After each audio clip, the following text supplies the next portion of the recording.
लोग हैं, अरोड़ा जी हैं, जो सहगल जी हैं, ये हमारे कौशल जी हैं, इतना अच्छा योगदान समाज में दे रहे हैं कि मैं इनकी बुरी बुरी प्रशंसा करता हूं। मैं इसको अपना हब मानता हूं बरेली को। मेरे को पता है यहाँ पर बहुत अच्छा बुद्धिजीवी वर्ग रहता है। जब भी मैं यहाँ पर कार्यक्रम में शामिल होता हूं तो ये लोग जो हैं, जो सिविल सोसाइटी जिसको बोलते हैं, वो पार्टिसिपेट करती है। बड़े अच्छे अच्छे यहाँ पर लोग हैं। तो यहाँ के जो बुद्धिजीवी वर्ग है उसको भी समाज को सुधारने में आगे आना होगा। एचएस बनने में कोई बहुत बड़ी बात नहीं है। मैंने बोला कि हम भी मीडियोकर ही थे, हम कोई पढ़ने में बड़ा अच्छा नहीं था। हम भी फर्स्ट डिवीजन यानी कि होता ना 60% टच करने वाले वो थे। हम कोई बहुत बड़े नहीं थे, लेकिन इंड्योरेंस बहुत जरूरी है। इंड्योरेंस होती है आपकी अंदर की शक्ति की हार ना मानना। मैं सबसे पहले बैंक में लगा, ठीक है, कांगड़ा कोऑपरेटिव बैंक में मैं रहा हूं। यहाँ पर शायद कांगड़ा बैंक के मैनेजर भी बैठे हैं। मैं 99 में कांगड़ा बैंक में लगा। एक साल बाद मैंने स्टेप वाइज किया। मैंने पहली नौकरी नहीं छोड़ी। कांगड़ा बैंक में जब हमारी गर्दन नीचे होती थी तो 8 बज जाते थे, पता नहीं लगता था। उस टाइम मैनुअल हुआ करता था सारे का सारा। मैं बंजार में पोस्टेड था। वहां पर हमने सारे के सारे 92 से लेकर 99 तक के सारे बैलेंसेस टैली किए, एफडीज के, लोन के, सेविंग के। उसके बाद मैंने जैसे बताया कि मैं डबल एमए था, मेरा नेट और सेट था, और मैं सिविल सर्विस की तैयारी कर रहा था, और हर बार मैं इंटरव्यू तक पहुंच जाता था। मैं बताता हूं कि मैं 8वीं बार इंटरव्यू में सिलेक्ट हुआ हूं। लगातार 8 बार मैंने इंटरव्यू दिए हैं। 8th टाइम मैं सिलेक्ट हुआ हूं एज अ तहसीलदार। अगर मैं चाहता तो मैं हार भी जाता। मैं नौकरी मिल चुकी थी बैंक में। जो हमारे यहाँ पर लेक्चर की तनख्वाह होती है ना, बैंक वालों की, उनकी क्लर्क की तनख्वाह होती है उतनी, ठीक है, 420 रुपए उस समय इंक्रीमेंट लगती थी हमारे को। 2 महीने का बोनस मिला करता था।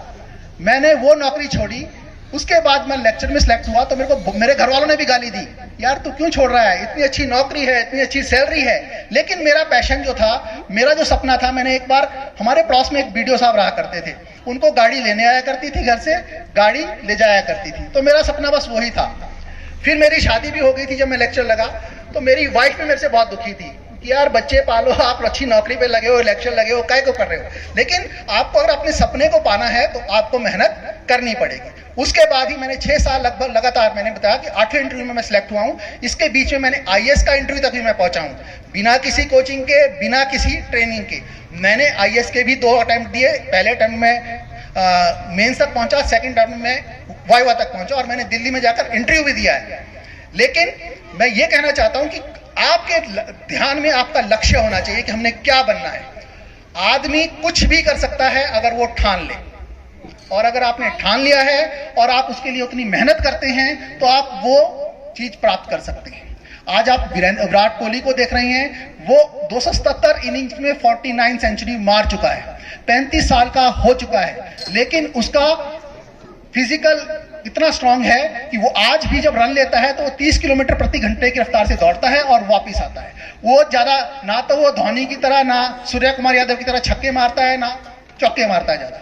वो टेक्निक पर डिपेंड करता है, अपनी फिजिकल एक्टिविटी पर डिपेंड करता है, और उसने जो लक्ष्य ठाना हुआ है कि मैंने टीम को जिताना है, तब वो आगे बढ़ता है। इसी तरह आप नडाल को ले लो, चाहे आप जोकोविच को ले लो, ये सारे जो प्लेयर हैं, इन्होंने अपने आप को उस लायक बनाया है कि वो आज 23, 25 जो हैं वो ग्रैंड स्लैम जीत चुके हैं। मैंने जनरल नॉलेज की बहुत कमी है। जीके आपकी बहुत कमजोर है, उस पर आपको ध्यान देना पड़ेगा। तो मैं स्कूल के जितने भी यहाँ पर बैठे हुए हैं, आपसे अनुरोध करूंगा कि उनके जनरल नॉलेज को उभारने की कोशिश करें। छोटे छोटे क्विज उनके करवाएं। यहाँ पर बड़े बड़े जो आपके आसपास के स्कूल हैं उनको भी यहाँ पर बुलाएं, और उस तरह से कंपटीशन की भावना उनमें आए, जनरल नॉलेज वो यहाँ पर सीखे, तो वो बहुत कुछ कर सकते हैं आगे, ठीक है। लेकिन शिक्षा में देखा, शिक्षा हमीरपुर तो हमेशा ही हिमाचल का सिरमौर रहा है शिक्षा के क्षेत्र में।